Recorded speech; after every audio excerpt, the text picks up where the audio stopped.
Love me some oolong. Okay, so in this video I'm going to do a crystal collection update. I think 2 of them were in my health haul, but I just kind of gave the name of what the crystals were. So in this video we're going to explain them more and where they're found and what they do, etc, etc, etc. Do you like my little wizard?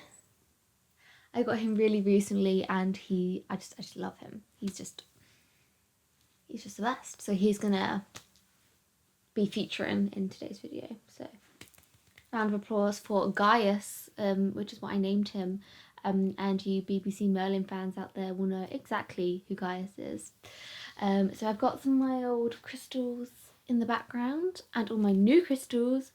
I don't know. So in case you're just clicking onto this video now, you don't know much about crystals. Basically, crystals are formed in the cores.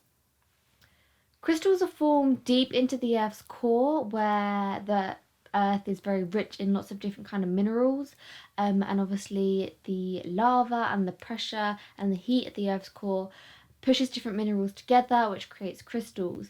And obviously the Earth's gravitational pull and other type of energies are really prominent at the center of the Earth, so this is why they have kind of healing effects as well, along with their all the minerals that are in them. Let me start off. I got a new piece of black tourmaline, which is actually this pyramid, which you saw in my last crystal collection, but this is the new piece that I got, and it's a rough piece this time. So I always prefer getting rough crystals, just because I feel like they're like the freshest and the best. So that's just my personal favorite. And this, oh my gosh, if you live near London or you're visiting London, go to the Natural History Museum for crystals. I don't understand how they're so cheap. They are advertised as being real. Obviously it's a Natural History Museum, so it kind of taint their rep if they're not real. And they're huge and they're so cheap. This was £2. And that's crazy. Like, I've never seen anything this cheap before, but maybe they have access to like more mining and things like that because they get funded. Maybe. So black tourmaline, again, I spoke about in the previous video, but it's all about getting rid of negative energy. It sucks negative energy away from the room or the surfaces, and it's really good to place near doors. So anyone coming in to see you or into your place that you spend a lot of time, their energy will just be like, whoop. So only good things will come your way. Next as well, I kind of spoke about in my previous one, is Lapis Lazuli. Now again, I managed to get a raw piece of Lapis Lazuli, and it's basically in limestone, so that's the grey, and that's how it's found.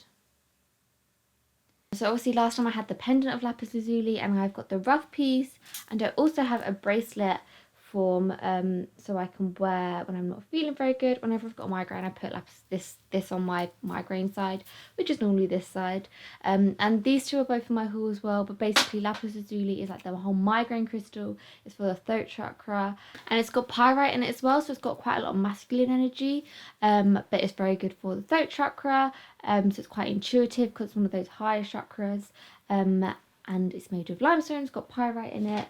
What else has it got in it? It's got calcite, sodalite, and silicon. That's what Lapis Lazuli is for. Next is another one that I got from the Natural History Museum, and it's one I've been wanting to get for ages, and every time it's out of stock, like, I'm willing to pay lots of money to get it, but it's always out of stock. And like, if you know much about crystals, you know that a crystal will only come into your life when it's meant to come into your life, and basically it's tiger's eye. So I went to the Natural History Museum just as kind of a day out.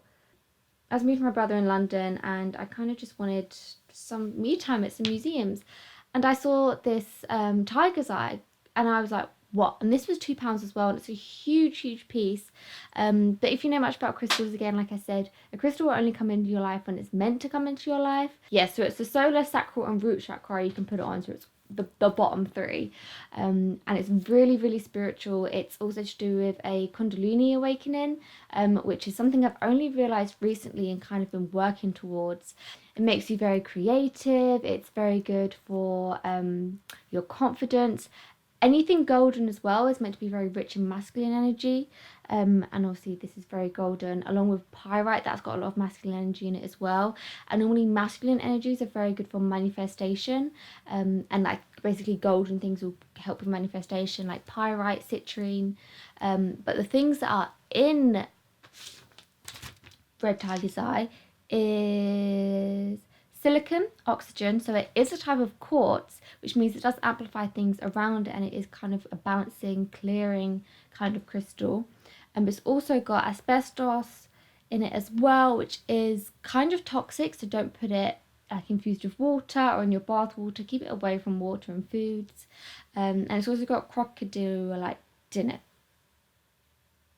Yeah. And the physical effects of tigersite is it's very balancing. It's very good for balancing things in the brain. So it's meant to be very spiritual but mental crystal, which can like alleviate like anxieties or just like a chaotic mind, but also more physically it's meant to kind of balance the brain's hemispheres.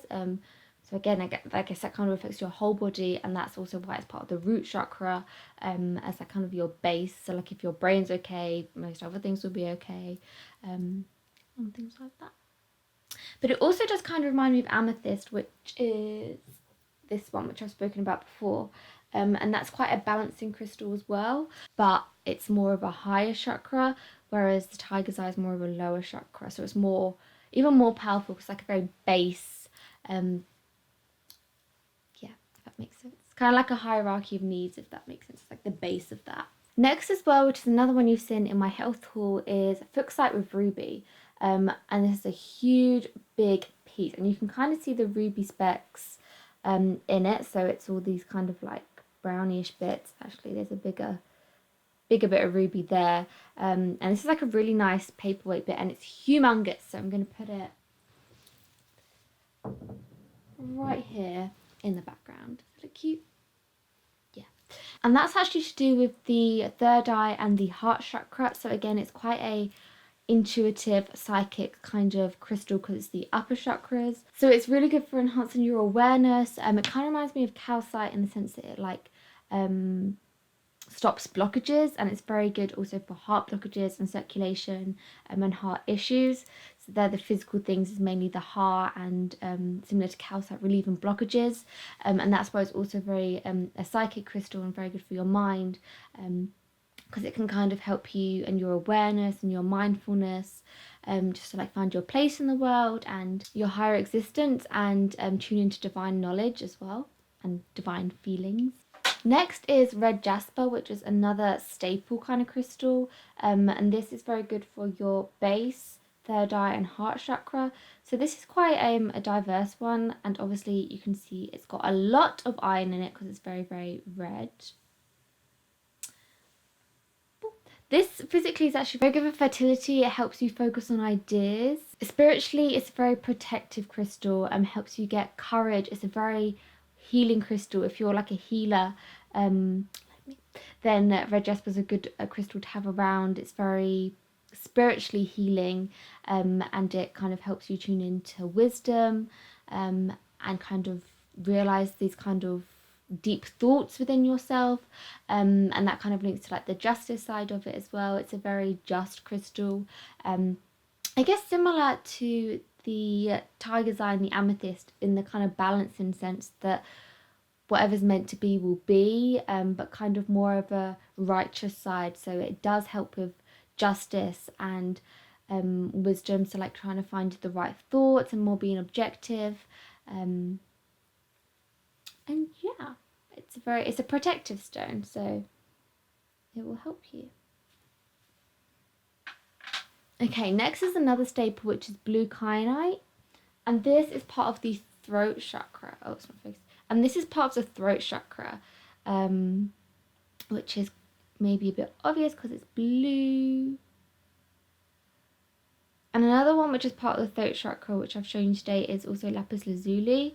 So this will be good for communication, speaking up, debating, confidence in front of people, and also helps with like your voice. It's also meant to be quite a psychic crystal as well because it is one of those upper chakras, and also if you kind of link that to the voice, it's a very strong communicative crystal, if you're into that, which I am. And this along with citrine, which is this one, which I spoke about in the past video. These are the only two which are widely known to not need to be cleansed or charged. They don't harness any negative energy. which is really cool. We should be more like citrine and blue kyanite. Another one which I've got, which I was really excited to get, and I think it's so beautiful, is Labradorite or Lapodolite. I forget which one it is, but I will put it on the screen as to which one it is. And this is very good for the throat, the heart, and the third eye chakra. So again, you can tell this is going to be quite a spiritual crystal because it's the higher up chakras. This also helps you get rid of negative energy, but it doesn't absorb negative energy. It kind of helps you realize who to cut out, how to cut out negative energy, negative relationships, helps you let go of a lot. And I guess that's how it kind of gets rid of the negative energy that way. Also recently I found out it's the main anxiety crystal. So this would be a good one to maybe keep in your car, keep in your pocket, keep in your handbag, keep in your bed, wherever you get most anxious. This crystal is a really good one to have around you. It's also very good for stress, especially stress in relationships, where a lot of the time it's kind of just unnecessary stress and unnecessary arguments. And obviously this will take away the stress and the anxiety. So it's a really positive, happy crystal, and it's beautiful as well. So pretty. Another one which was actually a gift I got is Peach Adventurine. So I spoke about Green Adventurine, which is probably the most common one, and that was in my previous video. And this is part of the heart chakra, so it's very soothing, very calming, a good one to wear. It's a very centering crystal, which makes me think it should be maybe a base chakra, but because it's a heart chakra, it kind of makes it that more kind of serene, tranquil, calm, and it's also meant to be a very good luck crystal. Adventuring generally are normally very good for luck. Next as well, which is, I've already spoken about quartz. Quartz are kind of like, they're in a lot of crystals, and I found this on the beach. And I kind of picked it up and took it with me. But actually I found out from a crystal group and some archaeologists that this is actually a quartz crystal and a type of quartz. So I'm keeping hold of this one. And quartz amplifies things around you. It's quite balancing, and it's quite protective. Okay, next I've got is Geo Rocks, which I haven't opened yet. This one was from my Growing Crystals video, and I'm pretty sure this is a Geo, but I'm going to crack it open one day and see. And this was a actual Geo as well. And this is a clear quartz Geo, so when I open it, I can show you. I'm not sure what kind of Geo this is, if it's a Geo at all. But yeah, they're kind of like mini cathedrals, which are like massive, like caves of crystals. And last but not least, I've got Angelite, and this is a really small piece of Angelite, so I hope you can see it. It's like a really pale blue, and it's very beautiful. As the name suggests, it really is a very psychic crystal. It helps you connect with your spirit guides and your angels. So it's very protective and intuitive in that sense. And on the same lines as that, it's good for astral travel, which if you're spiritual or witchy, you'll know what that means. I'm not going to get into it. If you don't know what it means, Google it, because it's kind of one of those really things. But you know me, I believe in anything, so I believe in that. It's actually a gypsum rock. Gypsum rocks are made in the ocean, but this is the gypsum rock that is kind of, all the water's evaporated from it. So Angelite, you need to make sure not to get near any water, so don't put it in water to drink, don't put it in the bath, because it will turn back into gypsum, which is really cool in my opinion. But yeah. Angelite physically is meant to correct any blood deficiencies, and also help with like blood pressure, headaches. It's quite like a bloody stone in that sense, but also again, like with the angels and the spirit guides, and astral travel, it's a very psychic channeling crystal to have around, and it's very strong as well. Also, quickly before I finish the video, I do want to speak about Himalayan salt and salt lamps, which is, hi Gaius, we'll put Gaius down.